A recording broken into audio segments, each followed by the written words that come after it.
Love you all. आज की class में हम लोग सीखेंगे class 11th subject biology chapter number 16 मानव शारीरिकी अर्थात ह्यूमन फिजियोलॉजी का पहला चैप्टर पाचन एवं अवशोषण। पाचन एवं अवशोषण को इंग्लिश में हम लोग कहते हैं डाइजेशन एंड एब्जॉर्प्शन। बहुत ही शानदार चैप्टर है, बहुत कुछ सिखाता है हम लोग को, बहुत आनंद भी आता है इसे सीखने में। हम लोग इसको डिटेल सीखेंगे। इससे पहले हम आपको बताएं भोजन क्या होता है। तो भोजन दुनिया का कोई भी जीव हो उसके लिए भोजन मूलभूत आवश्यकता होती है। मूलभूत क्यों? क्योंकि अगर उसको जिंदा रहना है तो उसको भोजन लेना ही पड़ेगा, फूड लेना ही पड़ेगा, तभी वो जिंदा रह पाएगा, अदरवाइज वो मारा जाएगा, जीवित ही नहीं सकता है भोजन के बगैर।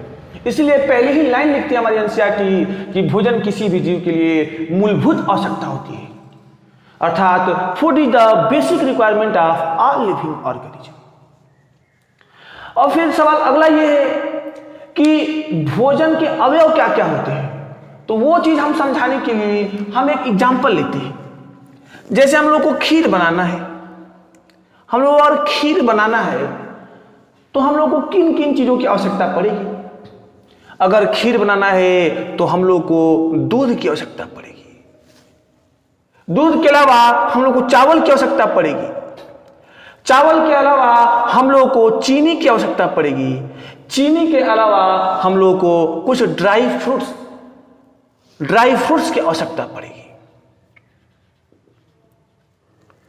तो एक खीर को बनाने के लिए हम लोग को चार चीजों की आवश्यकता पड़ रही है। वो चारों चीजें खीर के लिए अवयव कहलाएंगी। मतलब कि दूध क्या है खीर के लिए? तो खीर के लिए दूध अवयव है, खीर के लिए चावल अवयव है, खीर के लिए चीनी अवयव है, खीर के लिए ड्राई फ्रूट्स अवयव है। उसी प्रकार भोजन बनाने में जिन जिन पदार्थों का योगदान है उन सभी पदार्थों को भोजन का अवयव कहा जाएगा। तो भोजन के लिए अवयव कार्बोहाइड्रेट होता है, अवयव प्रोटीन होता है, अवयव वसा होता है, अवयव विटामिन, खनिज और जल होता है। लेकिन भोजन में ज्यादा मात्रा में कार्बोहाइड्रेट होता है, प्रोटीन होता है और वसा होता है। इसीलिए इन लोगों को हम लोग मुख्य अवयव कहते हैं, जबकि जो विटामिन और मिनरल होता है ये अल्प मात्रा में, कम मात्रा में इसकी आवश्यकता होती है। उसी प्रकार जो जल होता है, जल का मुख्य काम है हमारे शरीर में जितनी भी उपापचयी अभिक्रियाएं हो रही हैं। उपापचयी अभिक्रियाओं का मतलब हमारे शरीर में हजारों प्रकार की अभिक्रियाएं एक साथ चलती रहती हैं और उन सभी हजारों प्रकार की अभिक्रियाओं के लिए हम लोग उपापचयी अभिक्रिया शब्द का इस्तेमाल करते हैं। तो कोई पूछे कि उपापचयी अभिक्रियाएं क्या हैं तो कह दीजिएगा कि किसी भी जीव के अंदर होने वाली हजारों अभिक्रियाओं को सम्मिलित रूप से उपापचयी अभिक्रियाएं कहा जाता है।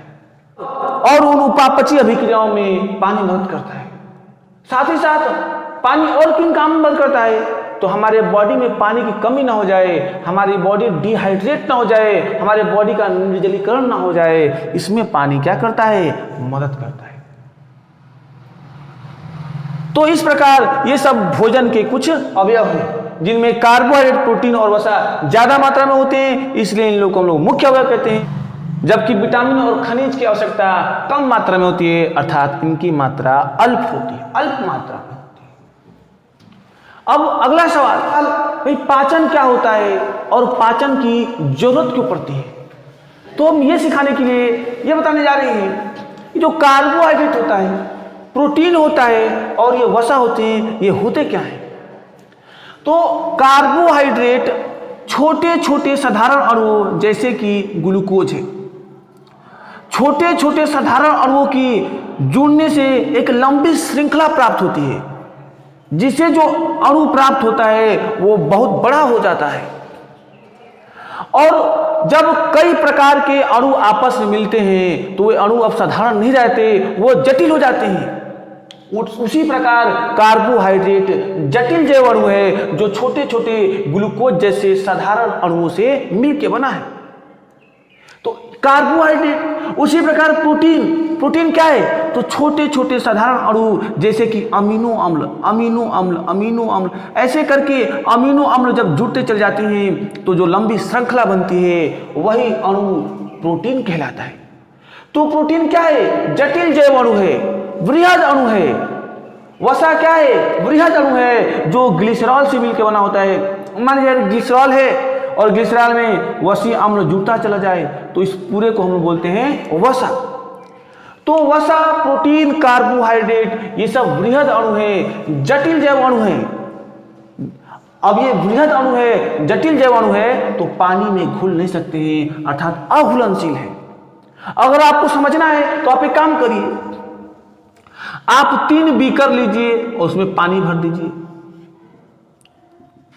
3 बीकर लीजिए और उसमें पानी भर दीजिए। एक में गेहूं का एक दाना डाल दीजिए या फिर चावल का या फिर मक्का का, तीनों में से कोई भी डाल दीजिए या फिर मन करे तो तीनों डाल दीजिए और सुबह तक के लिए छोड़ दीजिए रात में डालकर। एक में आप चना डाल दीजिए क्योंकि इसमें प्रोटीन होता है, इन लोगों में कार्बोहाइड्रेट होता है। और आप तीसरे बीकर में 2-4 बूंद तेल डाल दीजिए, ऑयल डाल दीजिए या फिर घी डाल दीजिए। सुबह उठ के देखेंगे ये वैसे ही रहेंगे, घुले नहीं रहेंगे। क्यों? क्योंकि ये जो कार्बोहाइड्रेट है ना जटिल जैव अणु है, ये जो प्रोटीन है चना जटिल जैव अणु है, और ये जो घी है या फिर तेल की जो बूंदें हैं वो वसा है, ये सब जटिल जैव अणु हैं और ये लोग पानी में अघुलनशील होते हैं। और जब ये अघुलनशील हैं तो इनका अवशोषण भी नहीं किया सकता है। अवशोषण कहां पर? अवशोषण रुधिर में अवशोषण। क्यों रुधिर में? क्योंकि आप लोगों को पता है रुधिर में 2 चीजें होती हैं, एक तो प्लाज्मा होता है और रुधिर कोशिकाएं होती हैं। रुधिर कोशिकाएं, प्लाज्मा में 90 से लेकर के 92% तक पानी होता है। तो जो प्लाज्मा में घुल सकता है वही रुधिर में घुल सकता है। और प्लाज्मा का मतलब क्या? पानी। तो जो पानी में घुल जाएगा वो रुधिर में घुल जाएगा। ये लोग पानी में घुलते नहीं हैं। लेकिन आप मार्केट से ग्लूकोज लाइए खरीद करके और ग्लूकोज को पानी में डाल दीजिए। ग्लूकोज को पानी में जैसे ही डालेंगे कुछ ही समय बाद ये ग्लूकोज पानी में घुल जाएगा, अदृश्य हो जाएगा, दिखाई नहीं पड़ेगा। क्यों? क्योंकि जो ग्लूकोज है ना वो साधारण जैव अणु है, ये साधारण छोटे अणु हैं, ये लोग पानी में आसानी से घुल सकते हैं। तो जब कार्बोहाइड्रेट जटिल जैव अणु है इसको तोड़ दिया जाता है ग्लूकोज में तो ग्लूकोज साधारण जैव अणु हो जाता है और ये पानी में घुल जाता है, घुलनशील होता है। और जो चीजें घुलनशील हैं उनका पानी में क्या हो सकता है? अवशोषण हो सकता है। और जिनका पानी में अवशोषण हो सकता है प्लाज्मा में घुल सकते हैं अर्थात रुधिर में घुल सकते हैं। उसी प्रकार प्रोटीन क्या है? तो एक एक अमीनो अम्ल से मिलकर के बना हुआ जटिल जैव अणु है। तो प्रोटीन को जब हम लोग तोड़ डालेंगे अमीनो अम्ल में तो ये अमीनो अम्ल साधारण जैव अणु है, घुलनशील है, इसका अवशोषण हो सकता है। उसी प्रकार वसा क्या है? तो ग्लिसरॉल और वसी अम्ल से मिलकर बना होता है। जब हम लोग इस वसा को वसी अम्ल और ग्लिसरॉल में तोड़ देंगे तो ये लोग छोटे हैं, साधारण जैव अणु हैं, आसानी से पानी में घुल जाएंगे और इनका अवशोषण हो जाएगा। तो इन्हीं जटिल जैव अणुओं को साधारण जैव अणुओं में तोड़ने की प्रक्रिया को पाचन कहते हैं। पाचन कहते हैं। और हम लोग का सवाल यही था भाई पाचन होता क्या है? तो पाचन आप लोग खुद बता सकते हैं कि भोजन में उपस्थित जटिल जैव अणुओं को साधारण जैव अणुओं में परिवर्तित करने की प्रक्रिया को पाचन कहते हैं। अब इनको साधारण जैव अणुओं में या फिर घुलनशील अवस्था में परिवर्तित करने की आवश्यकता क्यों पड़ती है? मेरा तो मुख्य उद्देश्य यही था कि मैं ये जवाब दे पाऊं कि पाचन की आवश्यकता क्यों होती है। तो पाचन की आवश्यकता इसलिए पड़ती है क्योंकि भोजन हमारी इस आमाशय को नहीं चाहिए कि हम लोग भोजन ले लिए आमाशय में, आमाशय को भोजन प्राप्त हो गया ना। भोजन की तो आवश्यकता हमारे शरीर में उपस्थित सभी कोशिकाओं को है। आप लोग बचपन से पढ़ते आ रहे हैं कि हमारा मानव शरीर चाहे दुनिया का कोई भी जीव हो, सबका शरीर कोशिकाओं से मिलकर बना होता है। हाथ है कोशिकाओं से मिलकर बना होगा, ये हमारी भुजा है कोशिकाओं से ही मिलकर बनी होगी, ये सब कोशिकाओं से मिलकर बनी। और अगर हम यहां पर हाथ से कोई कार्य कर रहे हैं, हम अपने हाथ से कार्य कर रहे हैं, तो जहां पर भी कार्य होगा वहां पर भी ऊर्जा की आवश्यकता होगी।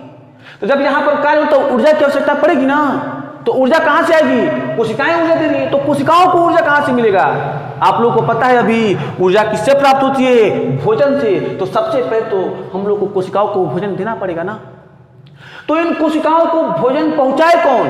इन कोशिकाओं के पास जाता कौन है? तो इन कोशिकाओं के पास रुधिर जाता है, रक्त पहुंचता है। जो हम लोग भोजन खाते हैं वो भोजन हमारे आमाशय में आता है, और आमाशय में थोड़ा बहुत प्रोटीन का पाचन होता है और थोड़ा सा कार्बोहाइड्रेट का पाचन होता है। जैसे ही हमारे छोटी आंत में आता है, भोजन का संपूर्ण पाचन हो जाता है। अर्थात जो जटिल जैव अणु थे, जो कि अघुलनशील थे, जिनका अवशोषण नहीं किया जा सकता था, वो सब किसमें कन्वर्ट हो गए हैं? यहाँ पर साधारण जैव अणुओं में, अर्थात घुलनशील अवस्था में अब इनका अवशोषण हो सकता है। अब इनका अवशोषण हो सकता है तो हमारे इस आहार नाल से जुड़ी होती हैं रुधिर वाहिकाएं, और उन्हीं रुधिर वाहिकाओं में इन सभी साधारण जैव अणुओं अर्थात ग्लूकोज को, अमीनो अम्ल को, वसी अम्ल ग्लिसरॉल को, इन सबको अवशोषित करके, और एक बार जो रुधिर में आ गया, रुधिर तो हमारे पूरे शरीर में दौड़ता है, अर्थात उन सभी अवशोषित की हुई चीजों को पूरे शरीर की कोशिकाओं तक पहुंचा जाता है। रुधिर यहां से आया, हर एक कोशिका को भोजन देता गया। कैसा भोजन? साधारण भोजन के अणु जैसे कि ग्लूकोज, अमीनो अम्ल, वसी अम्ल, ग्लिसरॉल, सभी कोशिकाओं को देते गया। ये लो कोशिका भोजन और ऊर्जा बनाओ, कार्य करो। अगर हम इस एक कोशिका को उठाएं, अगर इस एक कोशिका को उठाएं तो रुधिर के माध्यम से यहां पर क्या पहुंच चुका? भोजन। और भोजन के नाम पर साधारण अणु पहुंचा कि जटिल जैव अणु पहुंचा? साधारण जैव अणु अर्थात ग्लूकोज पहुंचा। क्या आप लोग ग्लूकोज का सूत्र नहीं जानते? C6H12 और O6। सभी कोशिकाओं में जिस प्रकार इस कोशिका को भोजन प्राप्त हुआ है, उसी प्रकार शरीर की हर एक कोशिका को भोजन प्राप्त हो जाएगा, रुधिर के माध्यम से पहुंच जाएगा। अब इस ग्लूकोज को तोड़ना है तो हम लोग को ऑक्सीजन की आवश्यकता पड़ेगी। ऑक्सीजन कैसे प्राप्त होगा? तो भगवान ने ऑक्सीजन को सभी कोशिकाओं तक पहुंचाने के लिए हमारे अंदर फुफ्फुस बनाए। फुफ्फुस का मतलब फेफड़े बनाए, लंग्स बनाए। देखिए यहां से हम समझते हैं,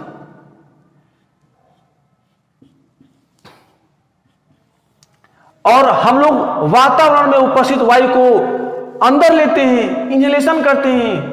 हम लोग सांस अंदर लेते हैं तो वायु में उपस्थित ऑक्सीजन को एक बार पुनः रुधिर के माध्यम से, एक बार पुनः रुधिर में इस ऑक्सीजन को अवशोषित कर देता है। और जिस प्रकार यहां से एक बार रुधिर में आ गया था साधारण जैव अणु तो पूरे कोशिकाओं तक पहुंच गया था, उसी प्रकार यहां पर रुधिर में एक बार जब ऑक्सीजन चला आता है तो पूरे शरीर की कोशिकाओं में पहुंचा देता है। यहां पर ऑक्सीजन भी उपलब्ध हो गया।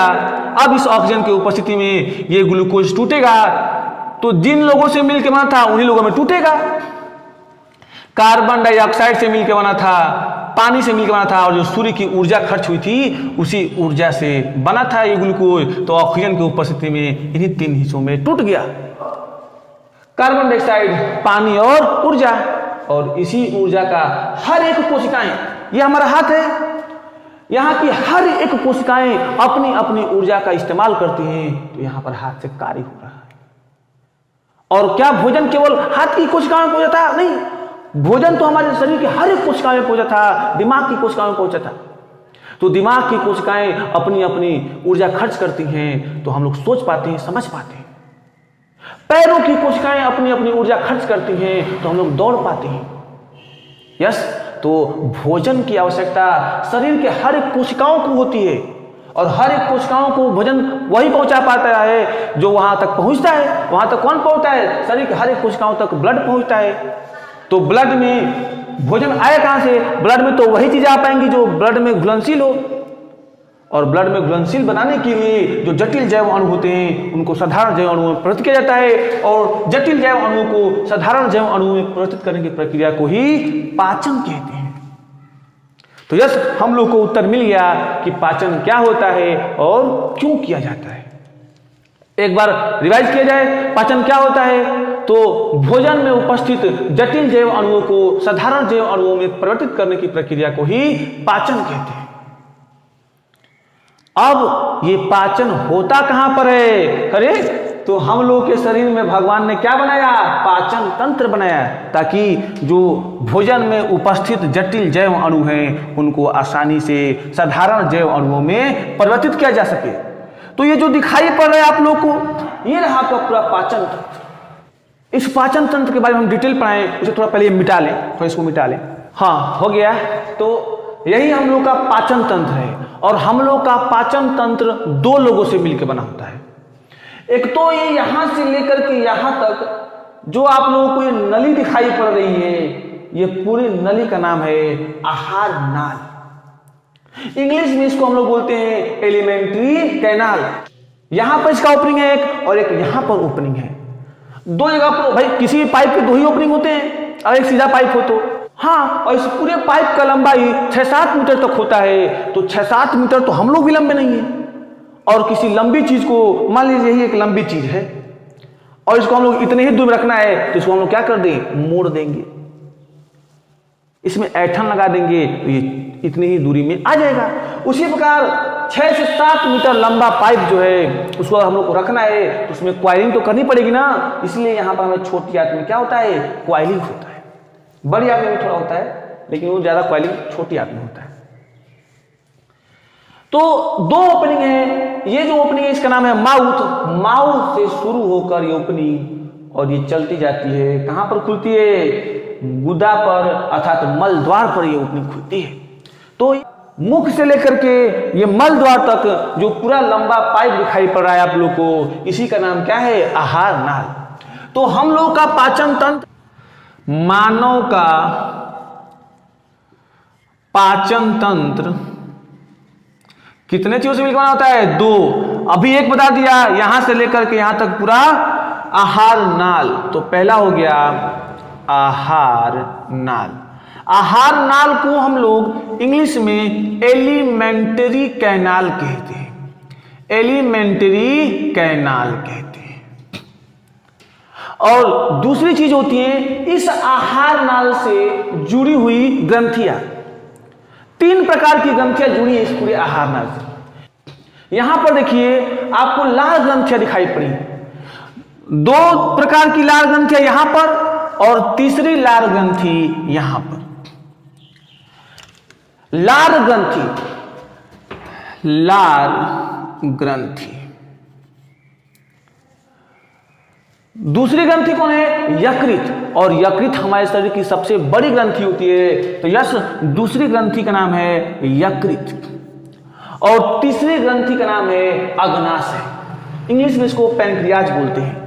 तो जो ये तीनों प्रकार की मैं ग्रंथियों का नाम ले रहा हूं, लाल ग्रंथि, यकृत और अग्नाशय, ये तीनों ही ग्रंथियां हमारी आहार नाल से जुड़ी हुई हैं। इसका जो भी श्रवण होता है, जो कुछ भी इस ग्रंथि निकलता है, हमारी से मुख गुहा में आता है। यहां से ये मुख गुहा में ही आता है। इन तीनों ग्रंथियों का काम है, तीनों ही लाल ग्रंथियों का काम है लार निकालना, सलाइवा निकालना। इसलिए इनका नाम रख दिया गया है लाल ग्रंथि। ये पहली ग्रंथि है जुड़ी हुई। दूसरी जुड़ी हुई ग्रंथि है यकृत, इंग्लिश में इसको लीवर कहते हैं, और तीसरी जुड़ी हुई ग्रंथि है अग्नाशय। तो हमारा जो पाचन तंत्र होता है 2 लोगों से मिलकर बना होता है। एक तो आहार नाल से, और दूसरा जुड़ी हुई से ग्रंथियां। इससे जुड़ी हुई ग्रंथियां, जुड़ी हुई ग्रंथियां। और ये हमारे आहार नाल से जुड़ी हुई ग्रंथियां कितने प्रकार की होती हैं? 3 प्रकार की होती हैं, लाल ग्रंथि, यकृत और अग्नाशय। और स्वयं लाल ग्रंथि भी 3 प्रकार की होती है। 3 प्रकार की होती है। कौन कौन? पहला जो हमारे कान के बगल में है उसको हम लोग बोलते हैं कर्ण पूर्व ग्रंथि। इंग्लिश में इसको हम लोग बोलते हैं पैरोटिड ग्लैंड। लार निकालती है, सलाइवा निकालती है। दूसरा अधोचंब, हमारा जो निचला जबड़ा है ना, इस निचले जबड़े में ही अंदर होती है। जब यहां पर आप दबाएंगे तो यहां पर आप अगर टच करेंगे, मटर के दाने के आकार की ग्रंथियां दिखाई पड़ेंगी, उनको हम लोग बोलते हैं अधोजंभ। अधोजंभ को इंग्लिश में सब मैग्जरी कहते हैं। ये भी लार निकालती है। और जो तीसरी प्रकार की लार ग्रंथि होती है वह जीभ के नीचे होती है, अधोजिह्वा, सब लिंगुअल। दूसरा है यकृत, जो आपको दिखाई पड़ा है, डिटेल पढ़ाएंगे। और अग्नाशय, यहां पर आपको जो दिखाई पड़ा है इसके बारे में हम बताएंगे। अब हम लोग पढ़ने जा रहे हैं आहार नाल के बारे में। आहार नाल कहां से शुरू होता है? मुख से, और कहां पर खत्म होता है? मलाशय के पास। इसका नाम क्या है? मलाशय। तो मुख से लेकर के मलाशय, मलाशय खुलता किसके द्वारा है? मल द्वार के द्वारा। तो मुख से लेकर के मल द्वार तक क्या क्या चीजें होती हैं हम लोग सब अध्ययन करने जा रहे हैं। हम पहले लिख दे रहे हैं, लिख दिए, अब हम सिखाते हैं। ये देखिए, फिर एक बार बता दें, हमारा जो ये आहार नाल है ये अग्रभाग मुख से प्रारंभ होता है और जाके खत्म होता है पश्च भाग अर्थात मल द्वार पे। तो इसके बीच में क्या क्या आता है वो सब हम बता रहे हैं सीक्वेंस। यहां पर देखिए, ये मुख है, मुख खुलता है किसमें? मुख गुहा में। तो हमारी जो आहार नाल होती है मुख के बाद से खुलती है मुख गुहा में। मुख गुहा के बाद से यहां पर जो पोर्शन आपको दिखाई पड़ रहा है इसका नाम है ग्रसनी। ग्रसनी को हम लोग इंग्लिश में फेरिंग्स कहते हैं। अब ये जो ग्रसनी है इसके बारे में कहता है कि ये हवा के लिए और भोजन के लिए, दोनों के लिए कॉमन रास्ता है। मतलब इसमें भोजन भी आता है और इसमें हवा भी आता है। क्यों? जब भोजन आता है तो इसमें चलाता है और हवा आता है तो इसमें चलाता है, तो दोनों तो इतने इसी रास्ते से होकर के गुजर रहे हैं ना। इसीलिए कहता है जो ग्रसनी होता है common passage for food and air. अब कहीं गलती से जो भोजन है वो इसमें ना चला जाए, इसीलिए भगवान ने यहाँ पर एक कार्टिलेज का बना हुआ ढक्कन बनाया। तो इस भोजन को इस ग्रसिका में जाना है, ये गलती से भोजन इस वायु नली में ना चला जाए। उस वायु नली में जाने से बचाने के लिए यहाँ पर कार्टिलेज का बना एक ढक्कन होता है। क्योंकि यहाँ पर हम लोग की घाटी होती है, और ये जो ढक्कन है घाटी के पास कार्टिलेज का बना हुआ है। इसलिए हमारी एनसीईआरटी इस ढक्कन के बारे में लिखती है उपास्थीमय घाटी ढक्कन, उपास्थीमय घाटी ढक्कन। और इसको इंग्लिश में हम लोग एपिग्लॉटिस कहते हैं। क्यों? क्योंकि जो हमारी वायु नली है, वायु नली के ओपनिंग को हम लोग ग्लॉटिस कहते हैं, और ग्लॉटिस के ऊपर ये जो ढक्कन होता है कार्टिलेज का बना होता है, इसी ढक्कन का नाम होता है एपिग्लॉटिस। ग्लॉटिस के ऊपर का ढक्कन एपिग्लॉटिस।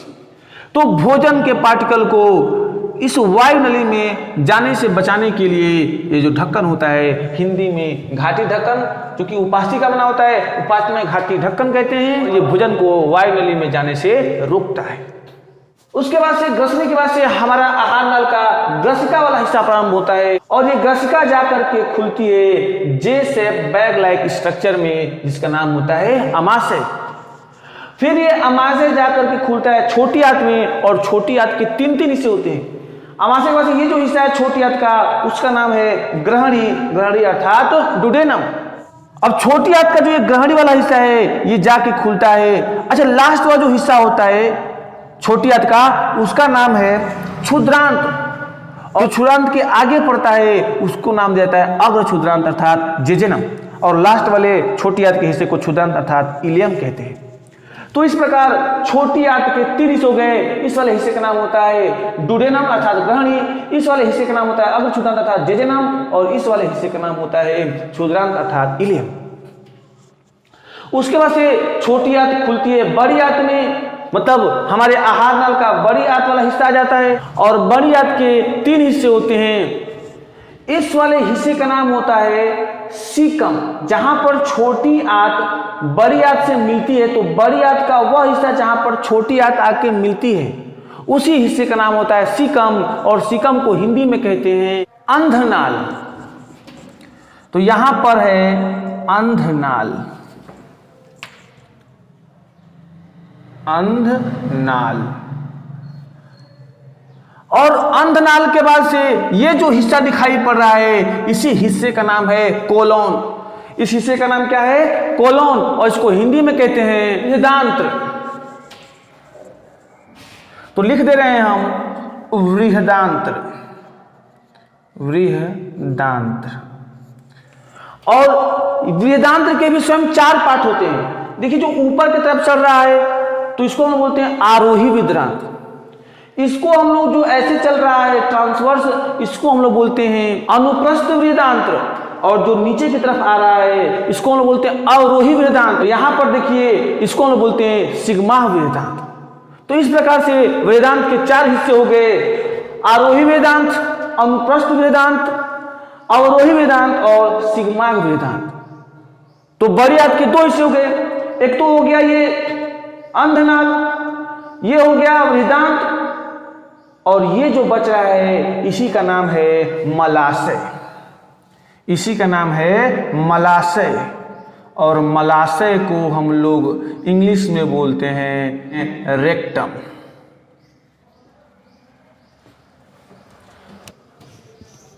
और ये जो लास्ट वाला पीछे के भाग की ओर जो ओपनिंग है उसको हम लोग एनस अर्थात मल द्वार अर्थात गुदा द्वार कहते हैं।